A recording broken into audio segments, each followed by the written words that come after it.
នេះគឺជាអ្វីដែលយើងបានដឹងចំពោះការធ្លាក់យន្តហោះរបស់ក្រុមហ៊ុនអាកាសចរ Air India អញ្ចឹងកាលពីម្សិលមិញខ្ញុំបានចេញវីដេអូពីរដែរវីដេអូភ្លាមតាក់ទងទៅនឹងការធ្លាក់យន្តហោះរបស់ក្រុមហ៊ុនអាកាសចរ Air India ផលលើ Facebook Page និង TikTok របស់ខ្ញុំដែលជាវីដេអូខ្លីថ្ងៃនេះខ្ញុំសូមនិយាយបន្ថែមតិចទៀតតាក់ទងទៅនឹងហេតុការណ៍នៃការធ្លាក់យន្តហោះដែលគួរឲ្យរន្ធត់ហើយសោកស្ដាយមួយនេះដូច្នេះហេតុការណ៍មួយនេះគឺវាបានកើតឡើងនៅថ្ងៃទី12ខែមិថុនាឆ្នាំ2025ទៅលើក្រុមហ៊ុនអាកាសចរ Air India ដែលបានហោះហើរទៅលើប្រភេទយន្តហោះBoeing 787 Dreamliner ចំពោះប្រភេទយន្តហោះមួយនេះគឺជាយន្តហោះដែលមានបច្ចេកវិទ្យាខ្ពស់បំផុតរបស់ក្រុមហ៊ុន Boeing និយាយទៅគឺទំនើប advance ខ្លាំងមែនតើហើយនេះគឺជាការធ្លាក់យន្តហោះ model Boeing 787 Dreamliner នឹងដំបូងគេបង្អស់តាំងពីដាក់ឲ្យប្រើប្រាស់តាំងពីឆ្នាំ2011មកម្លេះនេះគឺជាការធ្លាក់យន្តហោះនឹងលើកទី1ហើយអញ្ចឹងយន្តហោះដែលបានធ្លាក់កាលពីម្សិលមិញនេះដែលមានជើងហោះហើរ flight number AI 171មានទិដៅហោះចេញពីទីក្រុង Ahmedabad នៅក្នុងប្រទេសឥណ្ឌាដើម្បីទៅទីក្រុងឡុងនៅប្រទេសអង់គ្លេសនៅក្នុងយន្តហោះនេះផ្ទាល់គឺមានមនុស្សចំនួន242នាក់ដែលនៅក្នុងចំណោម242នាក់ហ្នឹង230នាក់គឺជាអ្នកដែលធ្វើដំណើរ passenger ហើយនៅក្នុងចំណោម230នាក់ហ្នឹងគឺមាន217នាក់គឺជាមនុស្សពេញវ័យ11នាក់គឺជាកុមារហើយ2នាក់គឺជាទារកក៏ដូចជាមាន2នាក់គឺជា pilot អ្នកបើកយន្តហោះហើយ10នាក់ទៀតគឺជា cabin crew អ្នកអូតេសអ្នកធ្វើការនៅលើយន្តហោះនឹងផ្ទាល់ចំពោះអ្នកធ្វើដំណើរទាំង230នាក់ជា passenger នៅលើយន្តហោះនោះគឺមាន169នាក់គឺជាជនជាតិឥណ្ឌា53នាក់គឺជាជនជាតិអង់គ្លេស7នាក់គឺជាជនជាតិប៉ូទុយហ្គាល់និងមានម្នាក់ជាជនជាតិកាណាដានៅម៉ោង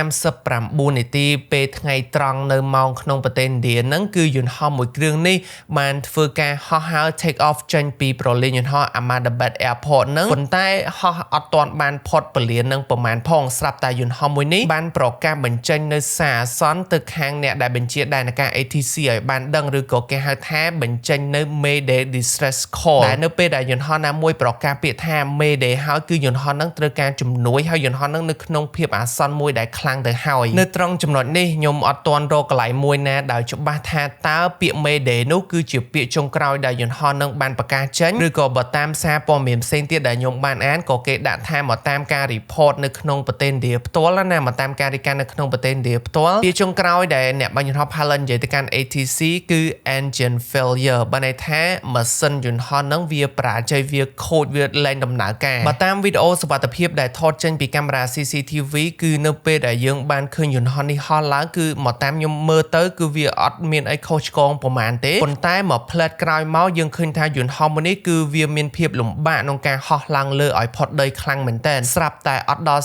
30វិនាទីក្រោយពេលដែលយន្តហោះនេះបានហោះឡើងផងយន្តហោះមួយគ្រឿងនេះក៏ចាប់ផ្ដើមធ្លាក់កម្ពស់ចុះមកក្រោមមកបុកដីវិញតែម្ដងអ្នកគ្នាហើយកម្ពស់ដែលយន្តហោះនេះបានហោះខ្ពស់បំផុតមុនពេលដែលវាចាប់ផ្ដើមធ្លាក់ចុះមកក្រោមវិញអ្នកគ្នាគឺត្រឹមតែ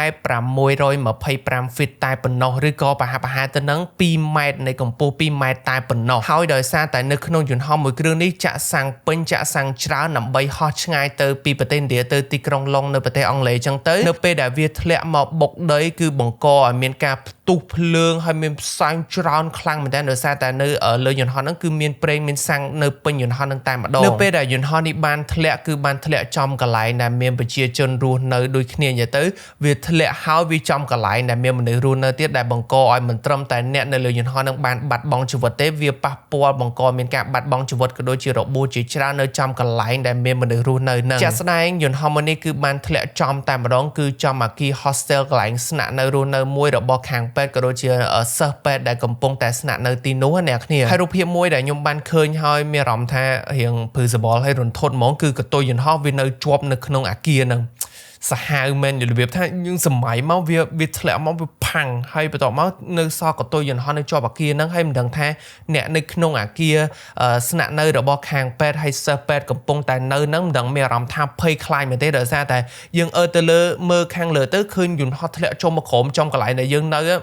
ដឹងតែដំណាក់កាលដំបូងនៃការសន្និដ្ឋានថាមានមនុស្សស្លាប់ឬក៏ប្រមាណអ្នកនៅរស់រានមានជីវិតអីអញ្ចឹងខាងអាជ្ញាធរនៅក្នុងប្រទេសឥណ្ឌាដំបូងឡើយបានសន្និដ្ឋានថាមនុស្សនៅលើយន្តហោះទាំង242អ្នកនោះគឺបានស្លាប់បាត់បង់ជីវិតទាំងអស់ប៉ុន្តែបន្តមកទៀតក៏ស្រាប់តែរកឃើញអ្នកដែលរស់រានមានជីវិតម្នាក់អាយុ40ឆ្នាំសញ្ជាតិអង់គ្លេសកាត់ជាមួយនឹងសញ្ជាតិឥណ្ឌាដែលគាត់បានរួចផុតជីវិតដោយសារតែកន្លែងដែលគាត់នឹងអង្គុយនឹងគឺជាកន្លែងដែលសំណាងបំផុតនៅក្នុងជីវិតរបស់គាត់ហើយដូច្នេះកន្លែងកៅអីដែលគាត់នឹងអង្គុយនៅលើយន្តហោះមួយគ្រឿងនេះគឺលេខ 11A ហើយនៅជាប់កៅអី 11A របស់គាត់នឹងគឺមាន emergency exit មួយមានច្រកចេញជាអាសន្នមួយនៅក្នុងហេតុការណ៍បែបនេះហេតុការណ៍ដែលយន្តហោះកំពុងមានអាសន្នឬក៏បានធ្លាក់បានអីចឹងទៅគឺអាចចេញតាមនឹងបាននិយាយត្រង់នេះគឺជាអភូតហេតុមួយយ៉ាងខ្លាំងហើយខ្ញុំមិនដឹងថាគាត់បានធ្វើបនអីខ្លះទេបានគាត់មានសំណាងដល់ថ្នាក់នេះអ្នកគ្នាសម័យមើលយន្តហោះធ្លាក់ទាំងមូលភ្លើងឆេះយ៉ាងខ្លាំងផ្សែងយ៉ាងច្រើនហើយគាត់នៅតែអាចមានស្មារតីក្នុងកា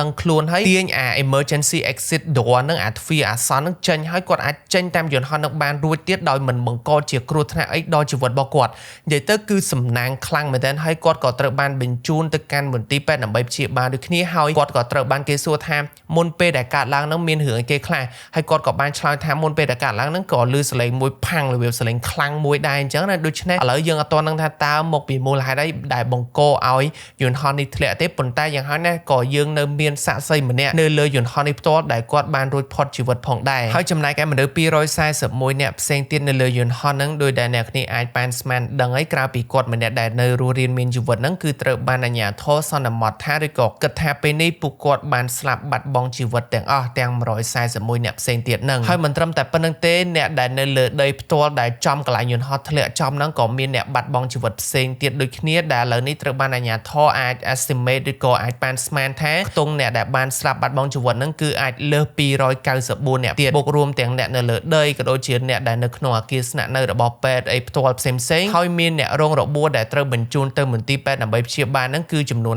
50អ្នកផងដែរចំណែកឯពលានយន្តហោះ Ahmedabad ដែលយន្តហោះនេះបានហោះចេញគ្រាន់តែមានហេតុការណ៍នឹងភ្លាមក៏ត្រូវបានបិទអត់ឲ្យមានការហោះចូលឬក៏ហោះចេញពីពលានយន្តហោះនេះជាបណ្ដោះអាសន្នសិនមានតែយន្តហោះមួយគ្រឿងដែលត្រូវបានគេអនុញ្ញាតឲ្យហោះចេញបន្ទាប់ពីគេបានគ្រប់គ្រងស្ថានភាពបានរួចរាល់អញ្ចឹងណាប៉ុន្តែក្រៅពីហ្នឹងគេអត់ទាន់ឲ្យហោះចេញទេដោយសារតែវានៅគៀកពលានពេកកន្លែងធ្លាក់ហ្នឹងអញ្ចឹងវាអាចបង្កជាគ្រោះថ្នាក់ទៅដល់យន្តហោះដទៃផ្សេងទៀតដែលអាចហោះចេញឬក៏ហោះចុះចតនៅពលាននេះផ្ទាល់ចំណែកឯនៅខាងឥណ្ឌាវិញគឺគេប្រមូលទៅឲ្យក្រុមអ្នកជួយសង្គ្រោះមិនថាបឋមបន្ទាន់ឬក៏ក្រុមអ្នករកសាកសពក៏ដូចជាខាងប៉ូលីសខាងពេទ្យខាងអាជ្ញាធរខាងទាហានខាងអីគឺដាក់ទៅឲ្យដើម្បីគ្រប់គ្រងស្ថានភាពឲ្យបានកាន់តែលឿនកាន់តែល្អចំពោះ model Boeing 787 Dreamliner នេះគឺជាការធ្លាក់លើកទី1នៅក្នុងប្រវត្តិសាស្ត្ររបស់ model នេះផ្ទាល់តែម្ដងតាំងពីដាក់ឲ្យប្រើប្រាស់នៅឆ្នាំ2011មកម្លេះហើយចំណែកឯយន្តហោះមួយគ្រឿងដែលបានធ្លាក់របស់ Air India ហ្នឹងគឺបានហោះហើរជាមួយនឹង Air India បានរហូតដល់7800ដងហើយហោះហើរបានរហូតដល់ប្រហាក់ប្រហែលទៅនឹង41700ម៉ោងនៃការហោះហើរនិយាយទៅគឺហោះយូរហើយទម្លឹកនេះមួយគឺមានឧបទ្ទវហេតុចំណែកឯខាង Prime Minister នាយរដ្ឋមន្ត្រីរបស់ប្រទេសឥណ្ឌាក៏បានចូលរួមរំលែកទុក្ខទៅកាន់អ្នកដែលបានស្លាប់បាត់បង់ជីវិតនៅក្នុងហេតុការណ៍មួយនេះហើយក្រុមហ៊ុន Tata Group ដែលជាក្រុមហ៊ុនម្ចាស់ក្រុមហ៊ុនអាកាសចរ Air India នឹងក៏បានចេញមកដើម្បីជូនសំណងទៅកាន់